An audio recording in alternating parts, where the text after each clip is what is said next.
Okay, let's pick up where we left off with the ship landing in the river. Froggy hopped down the steps to assist her. Red wrung her wet dress over the side of the ship. She was not enjoying life at that moment. The ship sailed peacefully down the river as the sun rose farther into the sky. Not long after, Mermaid Bay came into view ahead.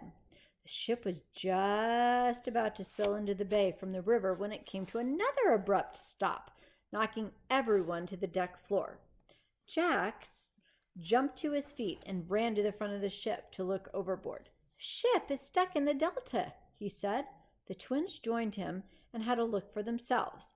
The granny was only feet away from fully being in the bay, but was stuck in a very narrow channel. Oh dear. Oh, great. Now what? Just as the others were about to panic, something very colorful caught Alex's eye. Look, she said very excitedly, pointing down the water. The thing swam under the ship and disappeared. Any ideas? Where did it go? Alex, Connor, Jack, Froggy yelled from the back of the ship. Take a look at this. They joined him at the back of the ship and gazed into the river below. It was difficult to make out what was happening through the ripples of the water, but Alex and Connor recognized it right away.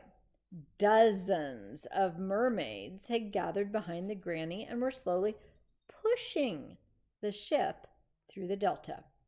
They had very pale skin and long, colorful tails that matched their long, beautiful hair, just as the twins had remembered. The ship began to move through the channel little by little, thanks to the mermaids' efforts. Well, I'll be darned, Froggy said, amazed at what he was witnessing. And the granny edged forward, bit by bit, finally squeezing through the channel and splashing into the bay. That was so kind of them, Alex said. Why were they helping us? Well, Goldilocks whistled from behind the steering wheel. Speaking of mysteries, what is that? She nodded to something ahead of them, and in the distance, hovering majestically in the misty bay air, was a large cluster of sea foam, shaped in the silhouette of a mermaid and shimmering in the sunlight. Alex grabbed Connor's arm. It's the sea foam spirit. Come again? Froggy asked. It's the little mermaid, Connor explained to the others. Or at least, well, it used to be. I wonder what she's doing here. You think she knows we're going to visit the sea witch? Well, the granny sailed closer to the foam until it hovered directly in front of the ship. Hello, Alex. Hello, Connor, the sea foam spirit said. The others were shocked to hear her speak. Red rubbed her eyes. She didn't believe what she was seeing. Is this clump of bubbles a friend of yours? She asked the twins as if she was making a judgment against their character. What are you doing here? Alex asked the seafoam spirit. I have come to speak with you, the seafoam spirit said. You're trying to stop us from going to see the sea witch, aren't you? Oh, no, on the contrary. I have come to assist you, the spirit said. I may be the world's greatest cautionary tale when it comes to matters of the sea witch, but I have come to offer you help. I've heard about your quest. We all have. Oh boy. The spirit gestured to the water below where all the mermaids had gathered. The bay looked like a colorful koi pond. Who told you about our quest? Oh, no one told me. I heard your thoughts. I thought you could only hear and feel thoughts expressed in or near the water, Connor said, remembering what he had learned during the last encounter. Well, as the snow melts down the mountains and pours into rivers that lead to the sea, it brings with it the thoughts of those who have traveled across it. Oh, Connor hooted. So much for privacy. How can you help us, though? Alex asked the spirit. Can you take us to the sea witch? Oh, I cannot leave the bay, the seafoam spirit said, but I have asked an old friend to escort you to the depths of the sea where the sea witch dwells. Oh, that would be terrific. Thanks, Connor said. And who is your friend? Are they solid? Oh, very, the seafoam spirit said. And suddenly, a gigantic splash erupted from the bay, and a sea turtle of epic proportions emerged from the water. He was as big as the ship. The entire crew was flabbergasted and their eyes grew to the size of tennis balls. Connor leaned closely to Froggy. I never thought I'd see a reptile as big as you, he whispered. The giant sea turtle is very old. He can't hear very well, but he will escort you to the sea witch. How far away is the sea witch's lair? Jack asked. Oh, it's about a day's journey to the bottom of the ocean, but the great sea turtle can get you there in a quarter of the time. Do you know how many hours that would be? 24 divided by 4. How are we supposed to breathe? Goldilocks asked. The sea foam spirit extended both of her hands, and 6 white scallop shells appeared. They each had a seaweed band around them, like they were like oceanic surgical masks. The sea foam spirit passed them to the men and women aboard the ship. These will supply you with air while you're underwater. Do they come in pink? Red asked. Froggy passed on his shell. I will be fine. Being a frog does have its perks, you know. He took a very deep breath, and his throat expanded into a very large bubble. Awesome! Connor chuckled and poked at it. The sea foam spirit nodded to the great sea turtles. It's time, she instructed. So the turtle drifted towards the ship and placed his front flipper gently on the bow like a drawbridge. Jack and Froggy armed themselves with daggers and rope, then led the others over the turtle's flipper and onto his shell. They gathered at the front of his shell and each held tightly to the edge. Good luck. May all the spirits of the sea be with you. The turtle drifted away from the granny and gradually sank into the water. The water was colder than expected, and they all gave some little yelps. It was very strange to breathe through the shell. They inhaled normally, but then a trail of tiny bubbles fluttered above them every time they exhaled. It was like they were magically scuba diving. And just like with regular scuba diving, there was plenty to see. The entire bay floor was covered in bright coral and plants. Mermaids and fish of every color and size swam through it like it was a vast underwater city, their bodies shimmering in the rippled sunlight from above. It was a beautiful sight. And the twins, well, they made sure to seize every moment of it. Soon they left the bay, and the great sea turtle traveled deeper into the endless ocean ahead. The ocean floor wasn't nearly as colorful as the bottom of the bay. It was very bare, with nothing but rocks and seaweed spread all across it. An enormous underwater canyon was ahead of them, and the turtle dived down to it. It had jagged edges and sharp rocks along the sides, and the canyon floor, well, it was littered with ghostly empty shells. It was like an underwater graveyard. They knew they must be getting close. Well, the turtle swam through the canyon, and the twins saw a very wide entrance to an underwater cave ahead. The cave was surrounded with small glowing lights, inviting and decorative. However, as they got closer, the twins realized the lights were the glowing antennae of a school of anglerfish surrounding the entrance to the cave. These were terrifying, with their sharp, toothy overbites and spikes down their spines. They were the monsters of the sea. The anglerfish glared at them as the turtle passed into the cave. To their discomfort, the inside of the cave was filled with even more of the scary-looking fish. They peered out from behind stalagmites and stalactites. Their antennas gave off the only light in the cave. Imprisoned behind nets and rock cages throughout the cave were the sea creatures. Swordfish, seahorses, octopus, manta rays, whales, all looking somberly at the passing turtle, hoping it wasn't about to suffer the same fate. The anglerfish watched over the creatures like prison guards. The turtle arrived finally at the entrance to a very long tunnel.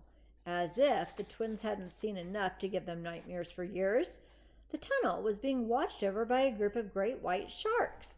They lingered eerily in the water, staring sinisterly at the turtle and the passengers. The sea turtle moaned at the sharks. Nothing happened. The turtle moaned again, and the sharks slowly separated, letting them pass into the tunnel. They turned chillingly as he passed. All they needed was one threatening gesture, and the shark would have food for a week. They traveled through the tunnel for a few moments and then surfaced in a cave within the cave. To their astonishment, this cave actually was filled with air. "We can breathe down here," Alex said, and they all took off the shell masks. "The sea witch has to appeal to her human customers too," Froggy said, and his throat deflated back to normal. They climbed off the turtle, walked across the floor in single file. They all shivered terribly. Bodies were so confused as what temperature to be. "Good, turtle, stay," Connor said to the great sea turtle, and the turtle squinted at him and spat a stream of water in his face. "Sorry, didn't mean to patronize." "Oh, my lord," Red gasped and tears started filling her eyes. "Look up there. Oh, this can't be good." She pointed above them to one of the most gruesome sights the twins had ever seen.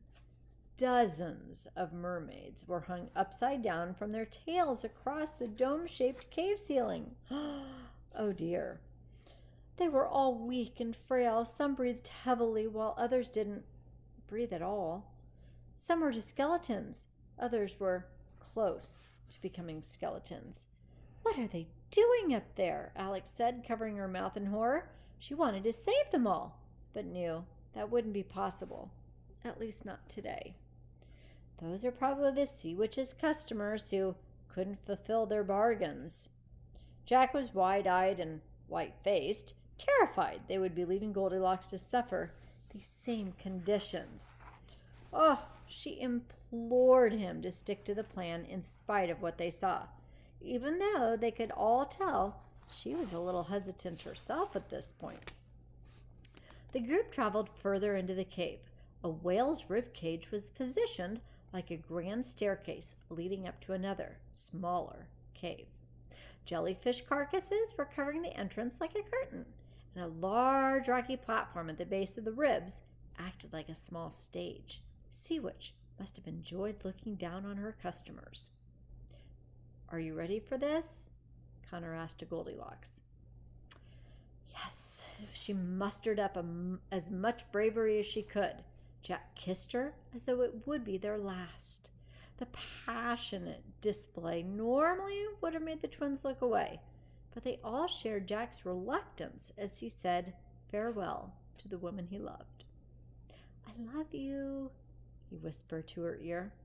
"Likewise," Goldilocks said and winked at him. The team huddled together, reiterating their course of action. "All right, we are the ruthless pirates who have kidnapped Queen Red," Froggy said and gestured to the twins. "I have been cursed to live out my days as a frog, and you have been cursed to remain adolescents." The twins nodded. "Aye, aye, Captain." "How fun! It's like a little play," Red said, and excitedly clapped her hands. "Who do I get to be?" "You'll be hiding behind with me," Jack said. "We'll be backup in case they run into problems. Come on, let's hide back here." Let's make this a little more believable," Froggy said, taking the rope off his shoulder and tying it loosely around Goldilocks. She legitimately looked like a prisoner now. "Oh, shall we?" So the four of them traveled up to the rocky platform while Jack and Red hid behind a large rock. "Hello," Froggy called up the whale ribs. "Sea Witch, we've come to make you a trade." Their anticipation made time go by incredibly slowly as they waited for the Sea Witch to appear. And just when they began wondering if she would ever show her face,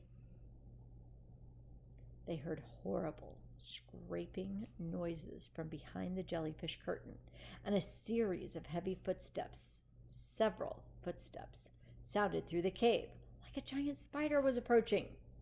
The Sea Witch appeared through the jellyfish curtain, her skin pale turquoise and scaled, the tall blades of seaweed growing straight out of her head like hair. She had a very wide face, wide turquoise lips, and round insect-like black eyes, and she wore a gown made of dark shell had several mussels and sea polyps growing on it, and she walked on 6 legs. Oh, and a pair of claws peeked out from under her gown, as though she were part crustacean. She even cuddled a plump cuttlefish in her arms, stroking it like it was a small, slimy pet. "Customers?" the sea witch hissed in a snake-like voice. "Welcome, fellow vertebrates, to my underwater underworld." The twins were shivering from being so cold. The sea witch didn't even notice they were trembling from fear as well. "Get me out of here," Goldilocks yelled, playing the part of a captive very well. "It smells so nasty. I want to go home. I want to be back in my castle." "And who might we have here?" inquired the sea witch, interested by choice of words. "We have brought you Queen." Froggy started, but Goldilocks interrupted him. "I'll introduce myself, thank you very much," she said, playing the part impressively well. I am Queen Red Riding Hood of the Red Riding Hood Kingdom, and if you don't release me at once, I will have my soldiers swim down here and make ink out of all of you." The sea witch's eyes widened. Not only was she buying it, she was intrigued. "A captured queen, you say? And you wish to trade for her?" "We have come for your jewels," Froggy said. At that, the sea witch let out a very long, hissing laugh that sounded like it might have come from a dying cat. "You insult me with your offer. I'll make a deal with you. I will give you 1 of my pearls in exchange for the queen." She gently placed her hand over the pearl necklace wrapped around her neck. Each pearl was black, and they were all different shapes and sizes. "Which, please," Connor said. "We've got a living, breathing queen. We're the only ones who should be requesting more from you." The sea witch eyed him. She didn't like being beaten at her own game. "You are just a large frog and 2 children. Tell me how you acquired a queen." Connor laughed a little too hard. "Oh, we only appear as a frog and children because that's how we've been cursed to spend eternity." Then he pointed to his sister. "This girl used to be a 6-foot man with the hairiest chest in all the kingdom." Where did he come up with that one? Connor laughed at himself. Alex, though, closed her eyes and assembled enough pretenses to go along with her brother's ridiculous backstory. "Grr, I miss me man, buddy," she said in her best impression of a pirate's voice. The sea witch looked down at them peculiarly. She had been hanging on every word they said, up until this point. "I was on my royal boat when they scooped me up and brought me here. Do we have a trade, sea witch?" Froggy called up to her. "Or shall we take the queen back to the land and sell her to the ogres?" The sea witch thought on it, stroking the cuttlefish as she did. "Very well, I believe we have a deal." The sea witch climbed down the whale ribs towards them. They got a better glimpse of her black pearl necklace, and their hearts flattened with the knowledge that it was exactly what they needed. But the twins' eyes fell to a familiar ring she wore on her turquoise finger. It was silver with 2 diamonds, one blue, one pink. Alex and Connor looked back and forth between the ring and each other. Was it just a coincidence, or had their worlds collided more than they realized? "That ring!" Alex gasped. "Where did you get it?" The sea witch glanced at her ring and then, surprisingly, suspiciously, down to Alex. "Same place I get all my jewelry. From people like you. Creatures like them." She jerked her head toward the ceiling where all the mermaids hung. "Do you want to make me a trade or not?" "Yes," Froggy said, getting the twins back on the subject. A very convincing smile stretched across the sea witch's face. "Hand over the queen first, then I'll give you the jewels." "Nice try," Connor said. "Give us the jewels, we'll hand you the queen." The tensions between them grew. "As you wish," the sea witch said through a frown. She raised her arms and 2 crabs crawled out from under the dress. They crawled around her body, collecting all the jewelry she wore. The crabs climbed down the platform and stood in front of the twins. Froggy untied Goldilocks and pushed her up the platform towards the sea witch. A very long, black and white striped sea snake slithered out of the sea witch's gown and towards her. On the count of 3, we'll make the exchange. 1, 2, 3. The twins took the jewels from the crabs, and the snake wrapped around Goldilocks like a living rope. Alex and Connor pocketed the pearls and the other jewels. They were so happy the trade had been made, but they desperately didn't want to leave Goldilocks behind. "This has been splendid," Froggy said with a nod and slowly backed away from the platform. "Pleasure doing business with you." "Not so fast," the sea witch hissed.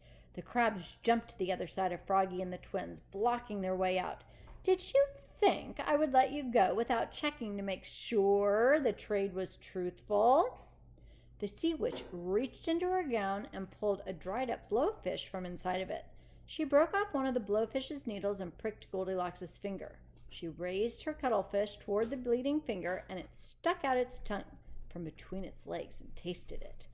Froggy and the twins were so anxious they could hear one another's hearts beat. They hadn't been planning on this. The cuttlefish turned bright blue. The sea witch frowned angrily and knocked Goldilocks to the ground with one of her claws. "Liars! My cuttlefish has turned blue. He did not taste royal blood." Uh-oh. All right, that's it for today. Let's see if they escape tomorrow.